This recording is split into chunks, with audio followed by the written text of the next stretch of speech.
আসসালামু আলাইকুম দর্শক, আমার আজকের রেসিপি খুব ইউনিক এবং আনকমন বেলপুরি। বেলপুরি আমার তো খেতে ভালো লাগে, আপনাদেরও নিশ্চয়ই ভালো লাগবে।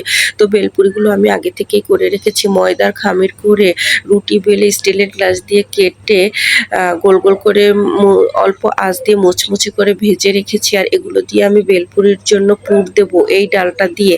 তো তেজপাতা, শুকনো মরিচ, এলাচ, দারচিনি, ধনে এবং জিরা এগুলো হালকা ভেজে মশলা করে নেব বেলপুরির জন্য। ডালটা আমি সেদ্ধ করে নিয়েছি, তার ভিতরে পরিমাণ মতো লবণ, পেঁয়াজ কুচি, ধনিয়া পাতা কুচি, কাঁচামরিচ, হালকা সরিষার তেল দিয়ে আমি আর বেলপুরির মশলা দিয়ে পুরটা মাখিয়ে নিব। তারপরে বেলপুরি নিয়ে নেব, তার উপরে অল্প একটু দই দিয়ে দিয়েছি, বেলপুরির মশলা, বেলপুরির পুর দিয়ে দিলাম, তারপরে বেলপুরির মশলা, তারপরে একে একে শসা কুচি, ধনিয়া পাতা কুচি, কাঁচামরিচ কুচি, গ্রেট করে রাখা ডিম এগুলো দিয়ে দিলাম।